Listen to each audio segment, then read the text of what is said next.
Have you ever been fined for something so ridiculous it makes you question reality? Imagine being fined for walking your dog on your own property. That's exactly what happened to me. But instead of backing down, I turned the table so hard the entire HOA ended up packing their bags. Stick around because this story gets insane fast. Before we get started, make sure you're subscribed and hit that notification bell so you never miss another jaw-dropping HOA story like this one. All right, let's dive right into how my small ranch became ground zero for one of the pettiest neighborhood wars you'll ever hear about. I had just moved into my dream property, a sprawling 12-acre ranch on the outskirts of a quiet, gated community. The place came with rolling hills, a private pond, and enough land for my golden retriever Max to run free.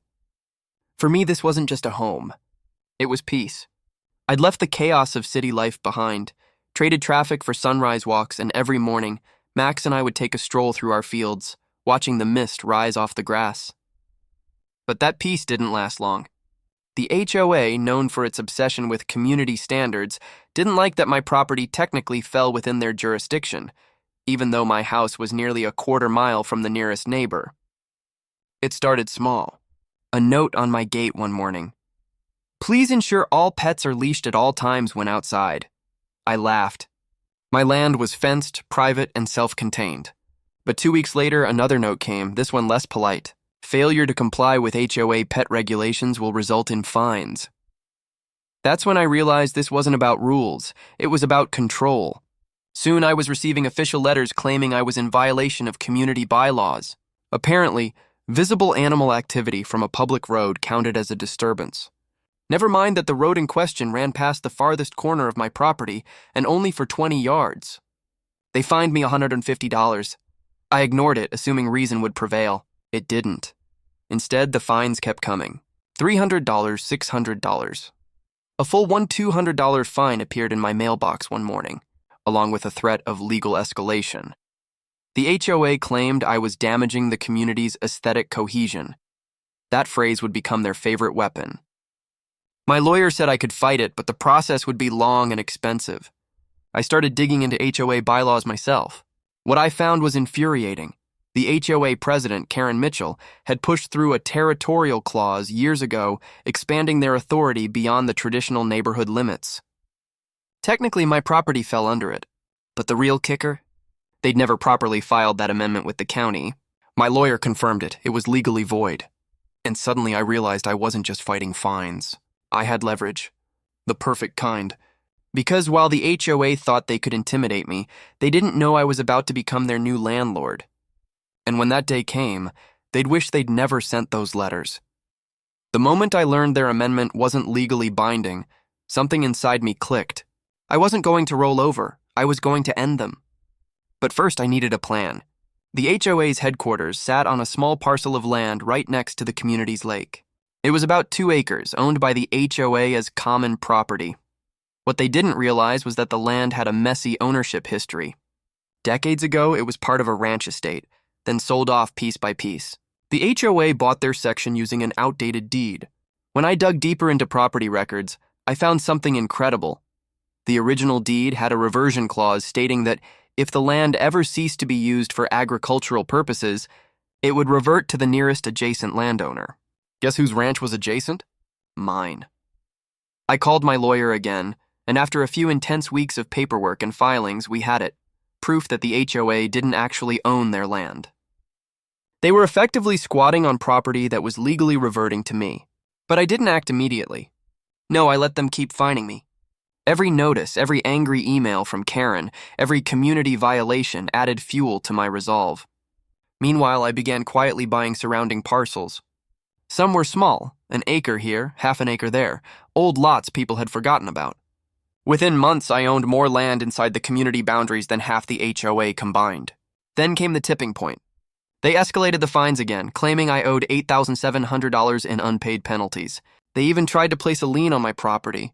That's when I made my move. I filed a claim of ownership for the HOA's land, supported by the reversion clause and county records. The county confirmed it. The HOA's property title was void. Overnight, I became the legal owner of their precious headquarters, including the parking lot and meeting space where they held their board sessions. The next morning, I sent them a certified notice, The land had new ownership and they were trespassing. The reaction was explosive. Emails, threats, even a letter from their attorney claiming I'd illegally seized community assets. But the county recorder's office backed me. The HOA had no case. Karen tried to rally the neighborhood, calling me a danger to the community. But by now, word had spread that their amendment was invalid and their authority shaky. Neighbors started questioning their fees. Meetings turned chaotic. And as their reputation crumbled, I began drafting eviction papers. If they wanted to fine me for walking my dog on my land, then they could pay rent for occupying mine. The HOA didn't go down quietly. Karen and her board fought tooth and nail, dragging their lawyer into every county hearing, demanding injunctions. But the law was clear. The property had reverted to me. The judge even noted that their attempt to expand jurisdiction had been grossly negligent. That ruling was the beginning of their end. Within a week, I had legal authority to evict them. I didn't just want them gone. I wanted them to feel the weight of their arrogance. So I scheduled their removal on a sunny Saturday morning, when most of the community would see it happen. As movers arrived to clear out their office furniture, Karen stood in disbelief, watching as the sign reading Lakeside Estates HOA Headquarters was pulled from the ground. Her empire of paperwork, fines, and rules gone in hours. The same people who once feared her began whispering behind her back. For the first time in years, the community felt free. But I wasn't done. With the land now mine, I decided to transform it. Instead of offices, I built a public dog park, free for everyone, even non-residents. The symbolism was perfect. Where they once punished me for walking my dog, I created a place celebrating it. And the best part? The HOA couldn't do a thing. They'd lost their headquarters, their legal standing, and their credibility. Within months, the HOA dissolved entirely. The neighborhood voted to disband it, with property owners forming a voluntary association instead. Karen, humiliated and defeated, moved away. The final fine notice she'd sent me is now framed in my office, a reminder that sometimes the best revenge isn't just proving someone wrong. It's outlasting them. And as I walk Max every morning across the same fields that started it all, I can't help but smile. Because peace doesn't come from avoiding conflict. It comes from standing your ground even when the odds and the HOA are against you. But peace doesn't always last forever. After the HOA's collapse, I began noticing a shift in the community. Without centralized control, some homeowners took advantage.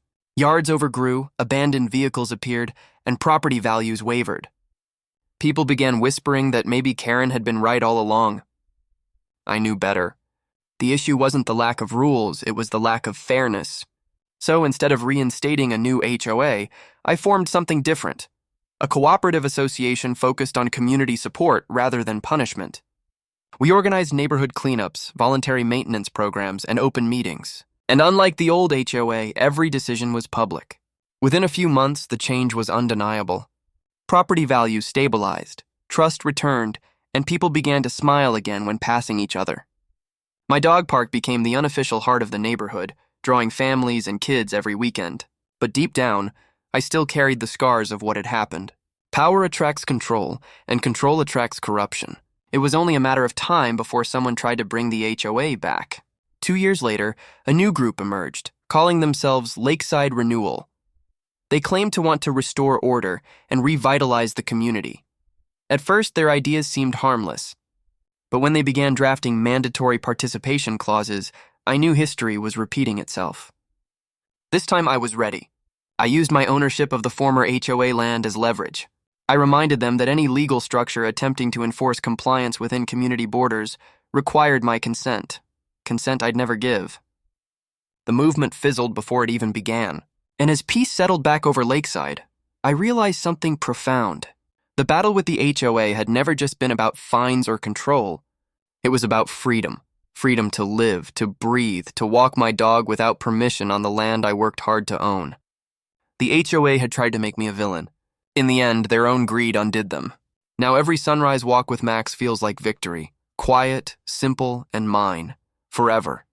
And that's the story of how I turned an HOA fine into full ownership revenge.